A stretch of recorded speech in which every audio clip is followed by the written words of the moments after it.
What's up, kids? Welcome back to another episode of Rearranged Rooms. We got our house painted, finally. It's looking pretty good on the outside. We got all the stuff caulked around the edges. Still got to do the deck. We got a lot of stuff to do in the back, but we did some updates to the interior, and I'm going to show you guys specifically how it looks from the front and from the side. So let's get right into it. Let's go.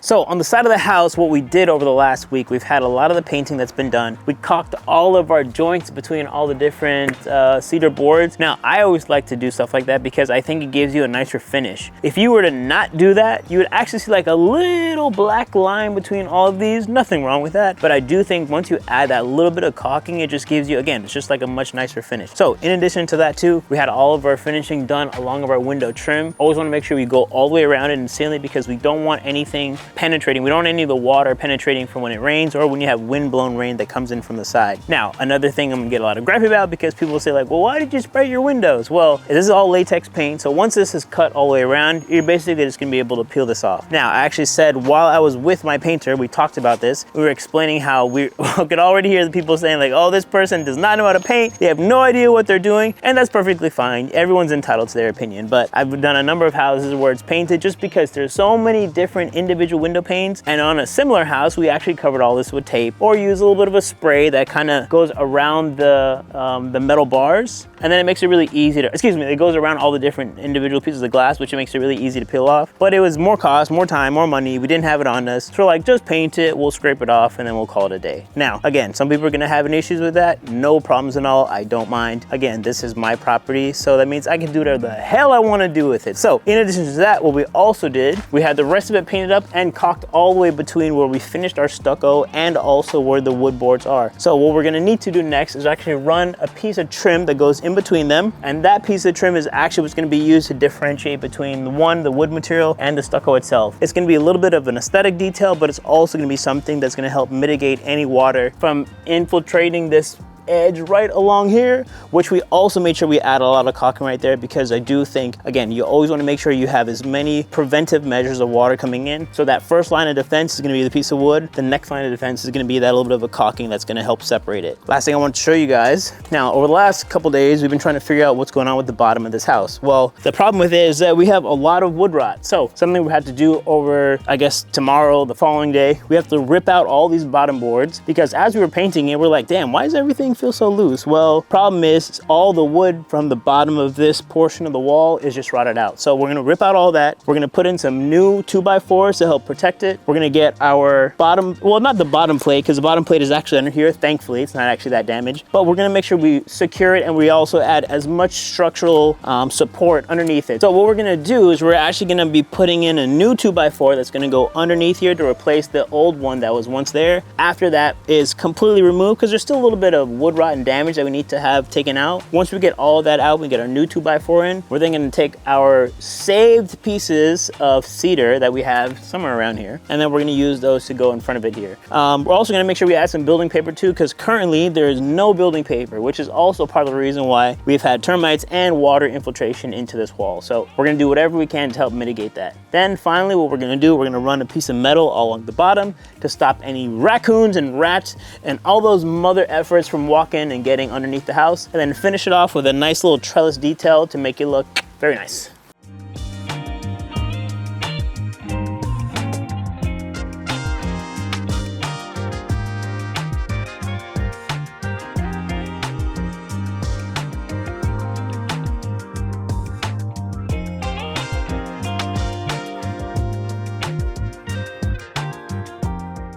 Okay, so we have all of our back painted. Now, a lot of people always ask me like, why do you always paint everything white? Well, I think white just has like a nice blank finish to it. It's really simple, comes straight out of the can. You don't have to mess with trying different colors. And a lot of times when you guys are doing a lot of houses, you have to try to think between like, okay, am I gonna go with this color or this color? And if you're somebody like me that's obsessive and you're just trying to figure out, okay, what's gonna look best here? What do the other houses in the neighborhood look like? How does it look harmonious with the rest of the street? Just kind of a lot, especially when you're doing a bunch of properties. So a lot of times I go with white because everything looks good with white. The way that I look at it is white, it's like the blue jeans of houses. It literally just looks good with everything. So the reason why we did that is specifically for that reason. What we also did, same thing like on the other side of the house, we got everything caulked, which is, again, gives us a nice clean finish. Our windows, we did the same thing. We sprayed over them. I know it looks ridiculous, but trust me, once it's cut out, you'll never know. It'll be scraped off. You can actually kind of start seeing it right here. Yeah, it's a dirty window on the inside. So anyway, but what we're gonna do next, we have to take down this overhang. So what this once was the water heater was located underneath here. Who did it, when they did it, I have no idea, but it just looks horrible. So we're actually switching it out. We're going tankless. So we're essentially just taking all this stuff out of here so we can get a nicer finish. We're gonna redo the entire deck in the back because as you guys can see, it still looks terrible. I know we brought up in our last episode, but it's something that still needs to be handled. It's just you need a lot of money to do some of these houses, and sometimes when you're trying to do too many, you're just in a bit of a pickle. So what we're gonna do is get all the stuff cleared out of here. And if I have to do it myself, I'm gonna get down to it and I'm gonna rip up all the stuff and put down some new deck boards. But hopefully we're gonna get one of our properties here either refinanced in the future, which then is gonna help alleviate some of our costs that we're currently dealing with. So we can do a whole new deck here and then we can start working on the front as well. So let's swing around there and show you what that looks like.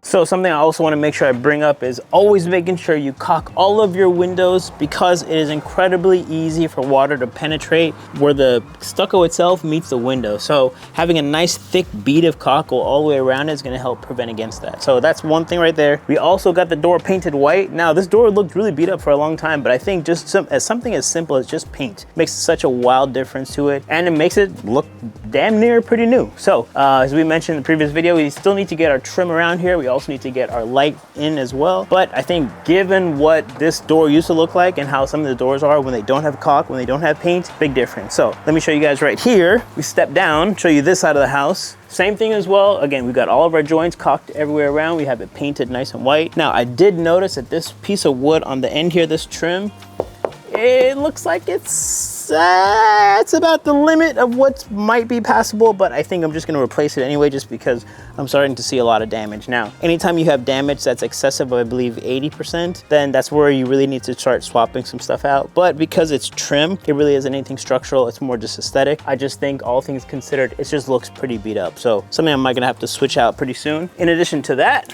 we also have this really beat up fence, which is on the side of the house here. Now, I am gonna be doing a brand new fence that's gonna separate this house from the one neighboring to it, and also have something on the side here. But I think I'm gonna bring it forward because right now, someone could essentially walk all the way up to here, up to this window, bust it. Not to say that's gonna happen. We're in a really nice neighborhood, but still, I think privacy is really important. So I'll probably bring that probably up to about right here. Now, the reason why I don't want to take it any further, this is actually gonna be our cutoff right here. This is where we have our emergency shutoff valve in case there's any emergencies inside. Turn it on, turn it off really easily. And we also have a water spigot as well, just because I always think it's pretty good to carry one of these on the side of the house. So let's take you guys inside, show you what we did inside there and how it looks.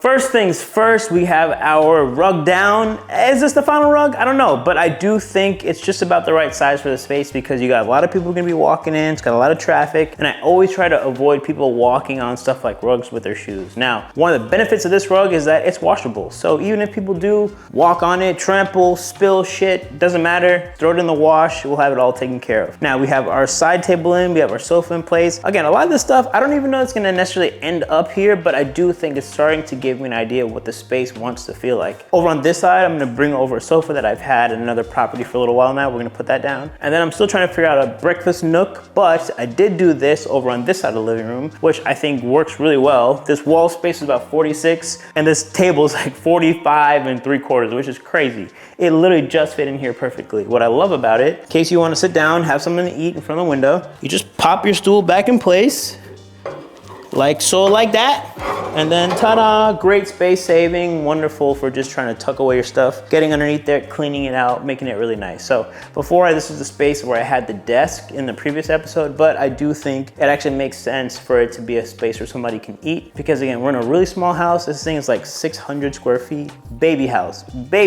And there really isn't a whole lot of room over on this side to get a proper table unless you have 2 chairs on the opposite end and maybe a chair or 2 in the front. So not exactly conducive to somebody staying inside the space, but I always say it's important to always make sure, no matter what house you're in, no matter what space you're in, you always give people something, somewhere to sit down and eat.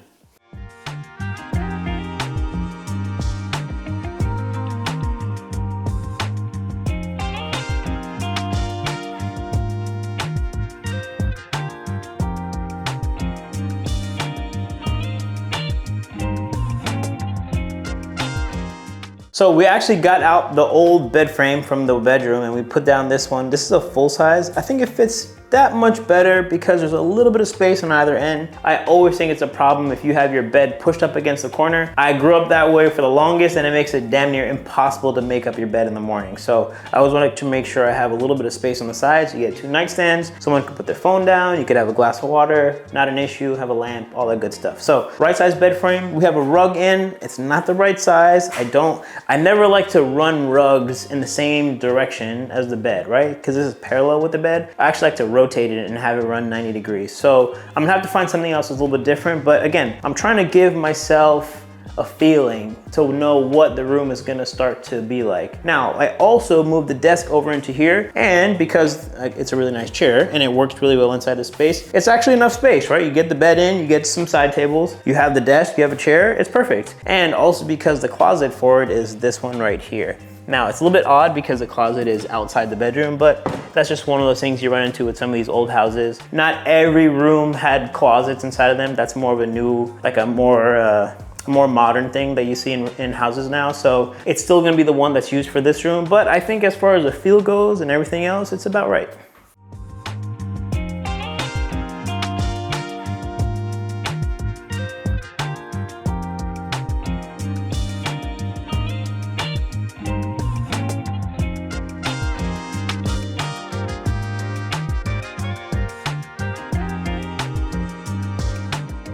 Okay, so we have our main bedroom down. Again, it's not really a main bedroom, but we're gonna call it that because it's a little bit bigger. We have just the right size bed. Again, we're getting our rug down. We're starting to get all the big pieces. Just remember, like, as you guys start to figure out what to put down in each one of your rooms, start with all the big items. You wanna start with a big bed, you wanna start with a big rug because it takes a lot of room. You gotta get your lighting down, you gotta get your wall color down. Once you really kind of have those set, the rest of the pieces just kind of slowly start filling in. Right now, this guy is just storage. This is not gonna go here. This is actually gonna go in another house that we're currently working on in Boca. So I just gotta move that guy out. But this also makes sure just the right amount of space if you wanna put maybe a desk, maybe if you wanna get a dresser in here, if you have some clothes that you wanna put on. And then over on this side, you have a little bit more space too. Again, I think this room has a really nice size because it's a little bit bigger than a standard 10 by 10 room. This is probably like 11 by 11. So it's just a little bit bigger, but it's just enough room to walk around. It's enough room to get all your pieces in and also still be able to have some additional storage if you need it. Next thing we're gonna be doing, because I swear I bring it up in every damn episode because we have not done it yet. We have our closet system in, which is gonna be like a bifold system. I finally have it all, everything is ready. If it's not in the next episode, then I'm telling you right now, you're never gonna see it because I've had it for too long. Excuse me, I've been needing it to do, I've been needing to do it for too long. Okay, so now we have our closet system, which is all the things that we've been needing to do for the longest. Everything's been in. We just haven't had it installed yet, but I'm telling you, on the next episode, you will be in. You guys will actually see what it's gonna look like. So that system's gonna be in, and once that's in, the closet is gonna be done. The last thing we're gonna need is we're gonna need to get our mattress down, which we actually have another house that's currently being rented that's gonna be going back up for sale soon. I'm gonna be taking all the stuff out of that house and I'm gonna be moving it over here because we have dishes, we've got utensils, and more importantly, we have mattresses. So rather than go out and buying some stuff, I'm actually just gonna reuse those mattresses because they've only been used for about 2 months, and I'm gonna bring them over into this house here. So you're gonna see a nice little update come next episode.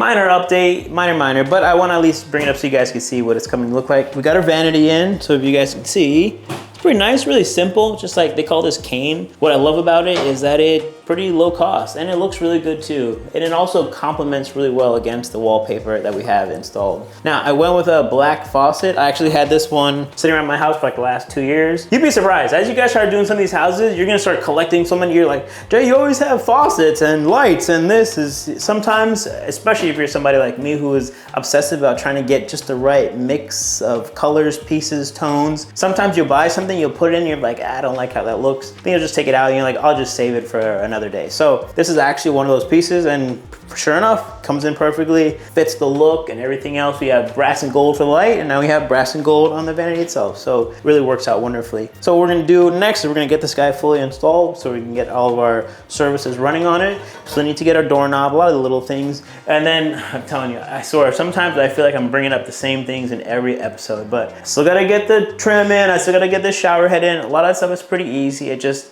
sometimes when you're just doing too many, you just don't have, and you don't know how to delegate well enough, that's another big one. And part of that actually comes from always running into issues with money. So as you guys start doing some of these, take it from me, do not do a bunch of houses at the same time. It is stressful, it is overwhelming. Just focus on doing one at a time, maybe two at a time. And then as you guys start to scale and you have the right team and system in place, now you start implementing and doing more properties. I'm somebody that tries to bite off more than they can chew because I just feel like I can do everything. And to me, houses like this just prove that I can't. Not to say that that isn't something that's ambitious, that you shouldn't always strive to do more, but at some point you realize that you are limited by how many hours are in a day. So that's one of the things that I'm really learning the hard way for the last couple of properties and over the last year or so. So I'm really gonna be looking to implement and make some changes in the coming season. So until then, we're gonna get all this stuff finished, which I keep saying I'm gonna get finished, but when it's all said and done, I promise it's gonna look great.